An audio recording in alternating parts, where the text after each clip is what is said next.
Each of the counties will have received the monies that have been specified. Senator Sifuna. Yes, The Mr. Speaker. Honorable Senator Chirange wishes to inform you. I reject in total that offer. Mr. Speaker,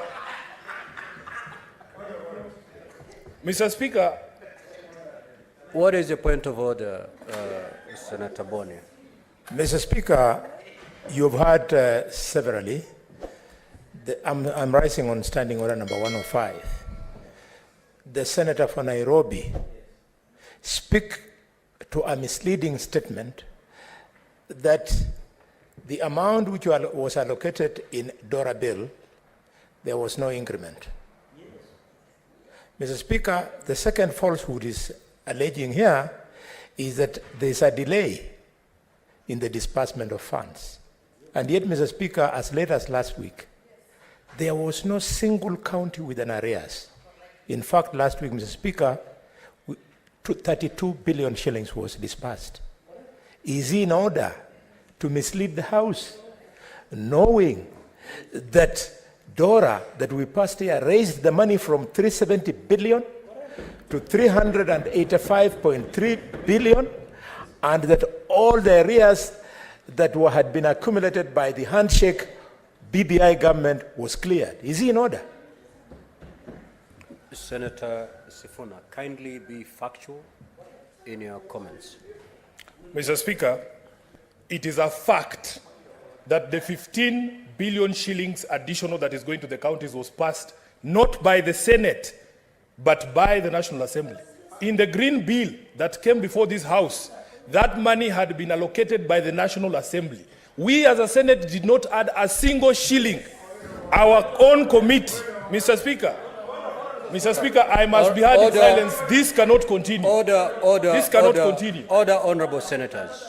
Order, honorable senators. If I hear the senator correctly, he said that the Senate did adopt the bill as it came from the National Assembly. Correct. And that is factual. Yes. That is factual, Mr. Speaker. Can I proceed?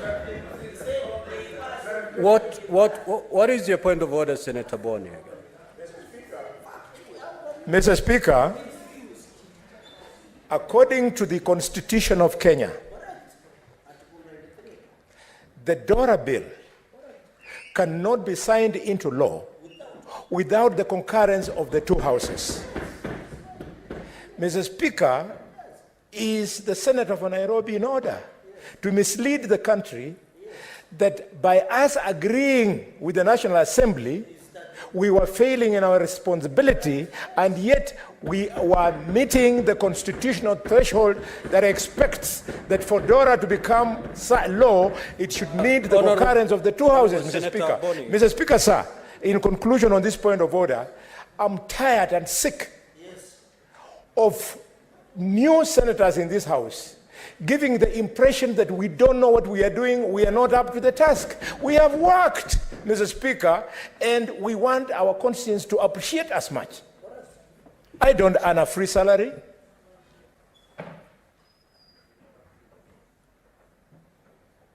If I heard Senator Sifuna make his comments, this is what he said. That the Senate adopted the figure as passed by the National Assembly. So there was concurrence of the figure between the two houses, which is factual. So I don't see why then there is a big problem there, Senator Boni. The two houses concurred that the figure to increase by the 15 billion from last year's allocation. Where is the problem here? Senator Sifuna, proceed. Thank you, Mr. Speaker. Thank you, Mr. Speaker. I want the conscience of all of us to eat us in our sleep and in our waking for the decisions that we take on this floor, Mr. Speaker. And I am happy and I will not tire to remind that in fact, Mr. Speaker, there is a second limb to the facts that we have alluded to here. That our own committee our own Committee on Finance and Budget, on the advice of the Commission of Revenue Allocation, did propose to this House that instead of the 385 given by the National Assembly, we as a Senate should go with the figure of 407. That is also a fact. That question of 407 or 385 was put to us as a Senate, as a House, as individual senators elected to get every single coin we can for our counties. 22 of my colleagues, whose conscience you can see is knowing at them, voted against 407 billion shillings. Let their conscience eat them until the day that I die. But you will not run away from a vote that you took. Nobody forced you to vote in that particular manner. What is the point of order, Senator Chirange? And as you raise your point of order, please. Mr. Speaker, is it in order? I'm raising Senator under... Chirange, I'm speaking. Okay. As you stand to raise your point of order, please use parliamentary language. Proceed. Mr. Speaker, is it in order? And I raise under Standing Order 105 and under Article 93 of the Constitution of Kenya, where it defines Parliament as National Assembly and Senate. Is it in order for Senator Sifuna to continue misleading Kenyans by now shifting goalposts between 407 and 370 billion, Mr. Speaker? Yet for us, who have been in this House long enough, note that it was an increment of 15.3 billion from 370 to 385.3 billion, Mr. Speaker. Is it in order, can Senator Sifuna confirm to the country that there was an increment to allocation to the counties through Dora bill, Mr. Speaker? Well, Senators, let us stop this hand-pecking exercise on these figures. The position is, as Parliament, Senator Eddy, this is the position. The bill that went to the President for assent is a bill of Parliament because it was processed in both houses. Yes. Yes. And upon being assented to, it became an act of Parliament. Yes. Meaning, yes, whatever increment of the monies as compared to last year is an effort, was a collective decision of both houses. That's why it's an act of Parliament. I don't know why we are still arguing on these very basic facts. Can you allow Senator Sifuna to conclude his comments in silence, please?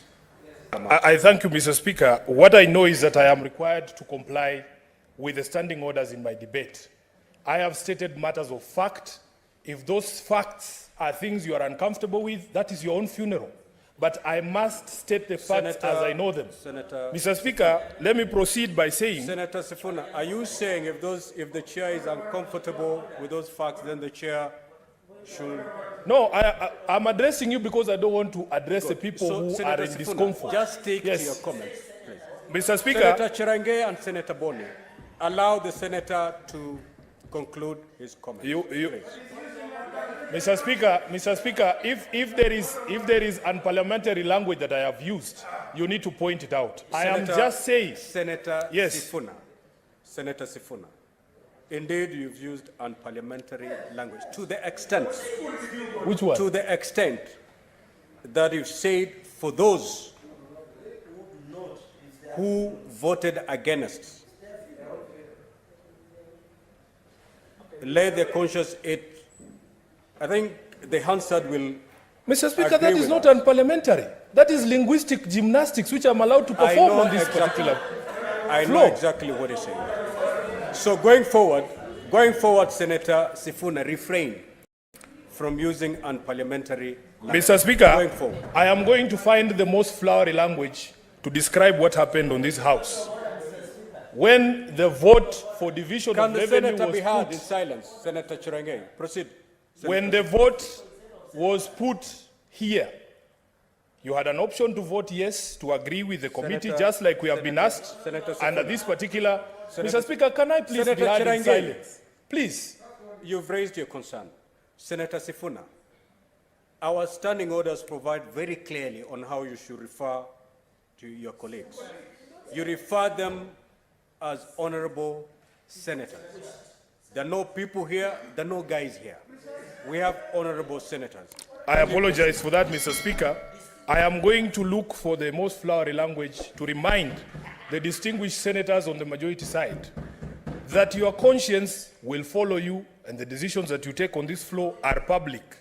Mr. Speaker, we have another opportunity. There is another report of the Finance Committee here. I would actually not be surprised if people, again, take the decision that they took during the debate on the Division of Revenue Act. Mr. Speaker, I have just please. told you, Senator Sifuna, do not use the word people. Refer them to honorable senator. That is the requirement of the standing order. Mr. Speaker, How would you feel if your colleague refer you as? But I am people. I am people. Mr. Speaker, it is not offensive language. Order, senators. Senator Sifuna, take your seat. Senator Sifuna, kindly take your seat. Senator Sifuna, you're not going to start a debate with the chair. You know exactly what amounts. It amounts to a disorderly conduct. And the consequences are very clear. You're a person, you're a people. But that is a language that is allowable outside the doors of these chambers. As long as you're in this chamber, you shall refer to your colleagues as honorable senators. Kindly proceed. What is your point of order, Senator Bond? Yes, Mr. Speaker.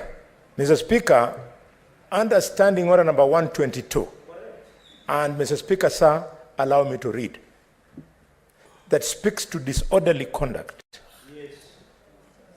Number 1B, a senator who declines to retract the use of unparliamentary language or declines to offer apologies despite having been ordered to do so by the Speaker is engaged in disorderly conduct.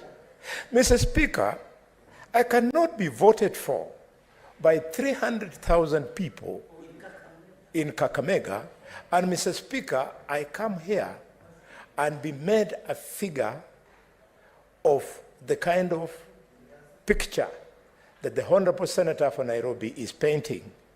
We need to call him on order unless, Mr. Speaker, you want to allow this House to degenerate into a fist fight. If you allow me as a bullfighter, I'll fix him here and now and it will be sorted out.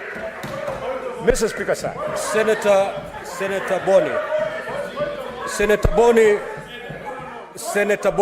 that Senator Mogeni, have your seat. Senator Sifuna, have your seat. Sit down, Senator Sifuna. Senator Boni, that is unparliamentary. You have to withdraw it. Senator Sifuna, when I brought up the issue of how to address his colleagues, he proceeded to withdraw that. He did withdraw, unless you're not keen. Senator Boni, you were doing very well until you brought out your character of bullfighting. Thank you. Thank you, Mr. Speaker. Mr. Speaker, Senator Boni, you cannot threaten to fix honorable senators on the floor of this House. Kindly proceed to withdraw that. Thank you, Mr. Speaker. I want to confirm, as I withdraw and apologize to the House, that this is not the place to fix him, and I would never fix him in this House.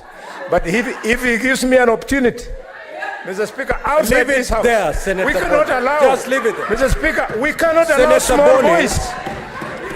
Senator Boni, have your seat. Now, honorable senators. Order, honorable senators. Order, honorable senators. We have such an important order to prosecute before us.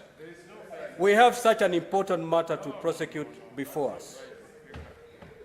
We are wasting a lot of time on what I will term, Senator Mogeni, you shut up, the chair is speaking. I have not given you the opportunity to speak. Senator Mogeni, you're out of order and I'm calling you to order. Then wait for the chair to give you that opportunity. You persist, you know exactly what will befall you. Now, honorable senators, we have such an important matter before us. We are taking a lot of time, seriously on frivolous, if I will say, points of order. Senator Sifuna, the way you're making your comments, you're inviting unnecessary points of order. You're making good points, but there's a way you can put them across without necessarily having to attract the kind of points of order. Stop throwing jabs. Go straight to your comments, make your comments, let's conclude this business.